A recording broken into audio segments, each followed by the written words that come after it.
Reporting from Arkham Asylum, this is Gotham Rogues. In this video, we count down the 5 greatest Two-Face stories ever told.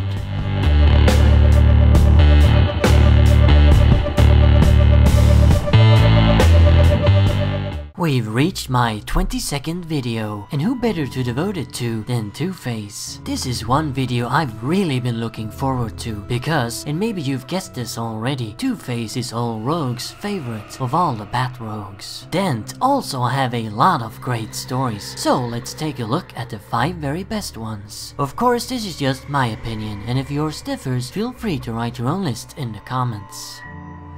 Number 5. Long Shadows. Published across 4 issues of Batman in 2009, this story was written by Judd Winick and penciled by Mark Bagley. It takes place during the Batman Reborn period, which followed the apparent death of Bruce Wayne at the hands of Darkseid. With Wayne gone, Dick Grayson, aka Nightwing, and the original Robin had to step in and temporarily take over the mantle of the Bat. Long Shadows details Grayson's earliest days as the new Batman. Of course, the public doesn't know that this is a new Batman and simply believe that it's the old one who's returned. However, Dick Grayson isn't Bruce Wayne, which shows in Dick's performance as the Dark Knight. He's less serious and brooding and employs a more airborne and acrobatic fighting style. No one in Gotham seems to notice these little differences though, no one except for Two-Face. Harvey has been keeping close tabs on Batman ever since he supposedly returned, and he's come to the conclusion that this isn't the real Batman. Two-Face then becomes more or less obsessed with discovering the identity of this new phony and the true fate of the original Batman. Using a metahuman, Harvey manages to track down the place of origin of a Batarang, which leads Dent to the very Batcave itself. There, Two-Face have a shocking and dramatic confrontation with Grayson, which is just too amazing to describe in words. Judd Winick writes an excellent Two-Face who's very charismatic, resourceful, and one hell of a badass. It also speaks volumes to Harvey's and Batman's relationship that it's him, Dent, who realizes that the new Dark Knight is a fake. After all, the two of them used to be close friends and allies. Number 4. No Man's Land.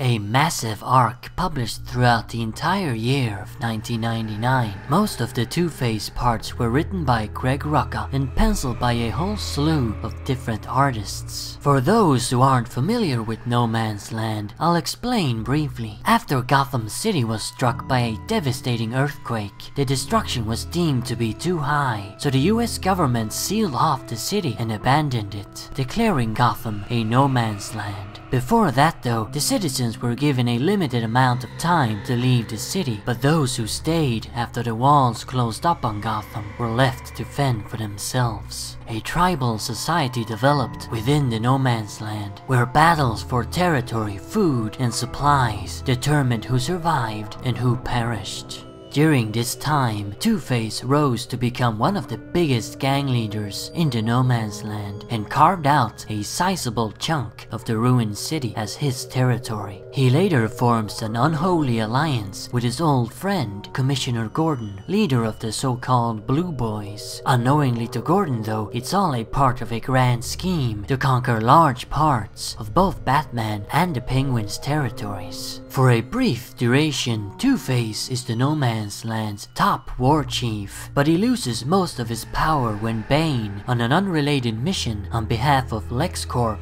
rampages through his territory. Harvey blames Gordon for not coming to his aid and kidnaps the commissioner, putting him on trial for his crimes. But you can't have a fair trial without a defense attorney, and in a bizarre twist, Gordon demands that Harvey Dent defends him. After a coin flip, Dent agrees, and we then get a truly strange scene where Harvey Dent calls Two-Face to the stand and cross-examines him.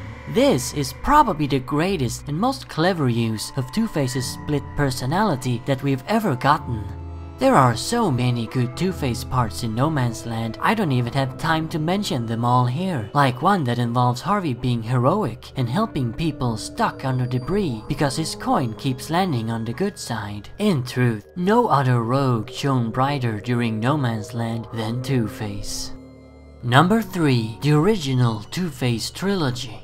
Two-Face was introduced in a series of 3 stories, with the first 2 published in 1942 and the third in 1943. All 3 parts were done by Batman creators Bill Finger and Bob Kane. In the first story, we meet Gotham's dashing DA Harvey Kent. That's right, in these stories his last name was Kent. It was changed a few years later to Dent to avoid confusion with Clark Kent. Anyway, Kent gets half of his face doused in acid by mob boss Sal Maroni during a trial. Hideously disfigured, Harvey is shunned by society and seemingly even by his fiancée, Gilda, a sculptor and admirer of great beauty. This causes Kent to snap and become a criminal, the only element of society which accepts him.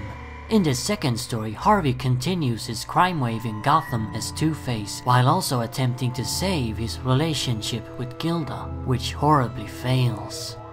In the third part, Harvey finally realizes that Gilda does love him despite his appearance. He then decides to reform and reunite with her, but Two-Face's old gang is in the way, and it's now up to Harvey and Batman to join forces and take them out. These 3 stories are clearly structured as a trilogy, with a beginning, a middle, and an ending. That was basically unheard of in the golden age of comics, when most stories were just simple one-shots. Two-Face is also portrayed as a far more layered villain than the other rogues were at the time. Most of them were simply motivated by greed, but Harvey turns to crime because he's a shunned freak, cast out of society. Neither is Two-Face completely evil. In fact, he's half evil and half good. Every time his coin lands on the unmarred side, Harvey will donate all of his loot to charity, such as poor orphanages. Being equally capable of good as he is of evil is how I like my Two-Face. Sadly, most modern writers focus too much on his dark side. Sure, this trilogy is dated, but it was way ahead of its time in terms of complex storytelling and characterization, and stands still to this day as one of the best takes on Two-Face. Number 2. Crime and Punishment. A one-shot special released in 1995 and written by J.M. DeMatteis and penciled by Scott McDaniel. Fed up with Gotham's hypocrisy, Two-Face ignites a reign of terror on a scale never before seen in the city, punishing all whom he deems wicked. He plans to culminate his attack on Gotham with the live execution of Christopher Dent, his father, and the man responsible for Harvey's mental illness. While all of this is going on, we also get flashbacks to Harvey's childhood, and we're shown the horrible abuse that he was forced to endure at the hands of his father. While sober, Christopher was a great and loving man, but when he had been drinking, he turned into a monster. This is the reason for Harvey's confused split between good and evil. This comic is one of the greatest character studies we've ever gotten of a supervillain. Writer J.M. DeMatteis explores the idea of who's truly responsible for the creation of Two-Face. Was it Christopher with his abuse, as Harvey claims? Or was it Dent's own choice? And are we all responsible for our own actions, no matter what, as Batman claims? They both have points. After all, Bruce himself suffered through trauma, but used it as an inspiration to do good. However, it's not really Harvey's fault, as he's not always in control. This story features one of the best portrayals of Dent's split personality. There are 2 voices in his head, Harvey's and Two-Face's, and the former is noble while the latter is cruel. We get to witness that whenever Two-Face is in charge, Harvey is forced to just watch as he commits terrible acts of horror. Just like most good Two-Face stories, there's a sense of twisted justice to his crimes. We sympathize with him, and even though we don't approve of his methods, we can kind of see where he's coming from. And now for the greatest Two-Face story ever told. Number 1. The Eye of the Beholder.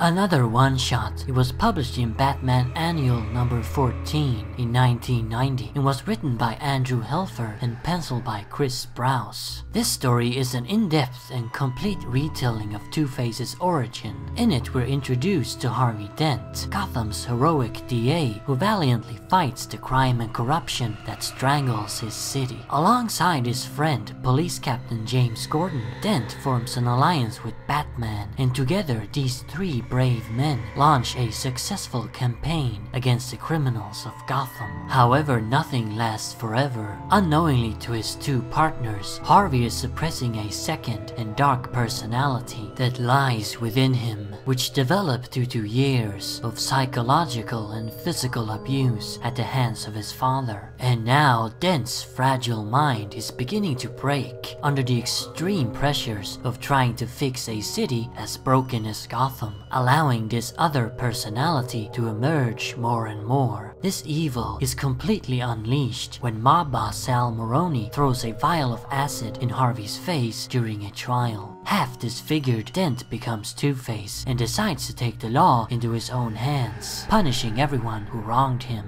There's been plenty of Two-Face origin stories, and certainly more popular ones like The Long Halloween, but I think that none of them portray Harvey's descent into madness in a more believable way than Eye of the Beholder. This is the only version where I completely buy that a heroic man like Dent becomes a monster. It also offers the best explanation for his coin, namely that it belonged to his father, who used to use it in a sick beating game with Harvey. This comic is an incredibly chilling portrayal of a good and honest man who's tragically pulled down into a pit of darkness and insanity. It's the definitive Two-Face story in my opinion, but not only that, it's also one of the greatest comics, period. So there you have it. Those are the 5 best Two-Face stories ever told. Remember, Arkham Asylum awaits you in the next video.